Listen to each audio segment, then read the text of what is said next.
Hello everyone, welcome to my channel. I am Neel Kamal and today I am going to start class 6 history, what books and burials tells us.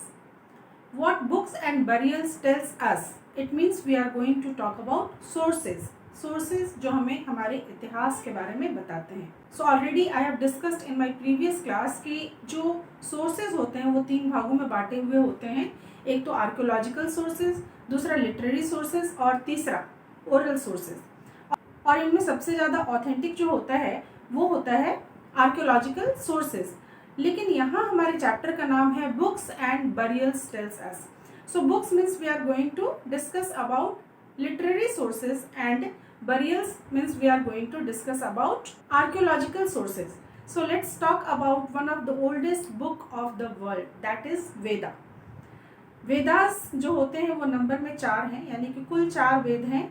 Rigveda, Samveda, Yajurveda and Atharvaveda. The oldest Veda is Rigveda that was composed around 3500 years ago and more than 1000 hymns are included in Rigveda. So hymns क्या होते हैं? Hymns means sukta, well said, यानी जो बातें अच्छे तरीके से कही गई हैं उन्हें सुक्ता कहते. तो ऋग्वेद के जो ये hymns हैं विभिन्न देवी देवताओं के प्रेज में यानी कि प्रशंसा में लिखे गए हैं. और उस समय के जो प्रमुख देवता थे वो मुख्यतः 3 थे तो काफ़ी देवता, लेकिन 3 ऐसे देवता जिनकी सबसे ज़्यादा पूजा अर्चना की जाती थी वो थे. पहले तो अग्नि यानी गॉड ऑफ फायर, दूसरे इंद्र यानी वॉरियर गॉड, युद्ध के देवता, और तीसरे सोम जो दरअसल एक वनस्पति या प्लांट था जिसे देवता के रूप में पूजा जाता था. और इससे तैयार एक प्रकार का पेय पदार्थ उस समय में काफ़ी चलता था जिसे सोम रस कहते हैं, जिसका लोग पान किया करते थे यानी पीते थे. तो ऋग्वेद से उस समय के बारे में काफ़ी जानकारियां हासिल होती हैं. तो वैदिक पीरियड जो था दरअसल वो 2 भागों में बटा हुआ था. एक तो वैदिक पीरियड और दूसरा लेटर वैदिक पीरियड यानी उत्तर वैदिक पीरियड, और इन दोनों को मिला के ही पूर्ण रूप से वैदिक पीरियड कहते हैं. तो वैदिक पीरियड में जो ये सुक्तास लिखे गए थे ये दरअसल लर्न ब्राह्मण्स जो होते थे, जो पढ़े लिखे ब्राह्मण्स होते थे, जो कि बच्चों को पढ़ाने का भी काम करते थे, पूजा पाठ वगैरह करवाते थे, उनके द्वारा लिखे गए थे. पर सारे के सारे हाइम्स पुरुषों ने ही लिखा हो ऐसा नहीं है. बहुत सारे हाइम्स हैं जो कि विमेन्स ने भी लिखे हैं. हाँ, एक अंतर है. उस समय की जो ये ऋग्वेद की जो भाषा है जिसे संस्कृत में लिखा गया है, उस समय के संस्कृत में और आज की संस्कृत में काफ़ी अंतर है. आज जिस संस्कृत को हम पुस्तकों में पढ़ते हैं वो संस्कृत, और जो इन वैदिक ग्रंथों में संस्कृत मिलती है वो संस्कृत, इन दोनों में ही काफ़ी अंतर है.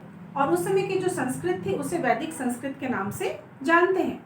तो ये ऋग्वेद जब कंपोज किया गया था उसके काफ़ी सालों बाद, सदियों बाद तकरीबन इसे एक जगह पे कंपाइल किया गया, और उससे भी काफ़ी समय के बाद इसे प्रिंटेड फॉर्म में लाया गया.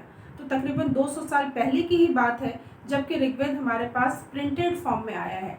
पर उसके पहले यह किस तरह से जीवित रहा इसकी यदि हम बात करें तो उस समय में दरअसल शिक्षा जो होती थी वो मौखिक होती थी, यानी गुरु जो थे वो अपने शिष्यों को मौखिक रूप से उच्चारण करवाते थे और एक एक शब्द को बिट बाय बिट वो लर्न करवाते थे, और विद्यार्थी जो थे वो उसे दोहराते थे. तो इस तरह से यह परंपरा चलती थी और इसी तरह से ऋग्वेद जो है वो जीवित रहा, एक जनरेशन से दूसरे जनरेशन तक पहुंचते रहा, और बहुत बाद में चल के इसे कंपाइल किया गया और प्रिंटेड फॉर्म में लाया गया. तो मेरी बात आप समझ गए होंगे कि ऋग्वेद जो था उसे दरअसल रिसाइट किया जाता है. लाइक आज जिस तरह से हम पोएम को रिसाइट करते हैं, ठीक उसी तरह से ऋग्वेद के जो सूक्त होते थे, ऋग्वेद के जो हाइम्स होते थे, उसे उच्चारण किया जाता था, उसे रिसाइट किया जाता था और लर्न किया जाता था इंस्टीड ऑफ रीडिंग. तो चलिए मिलते हैं अपनी अगली क्लास में. Thanks for watching.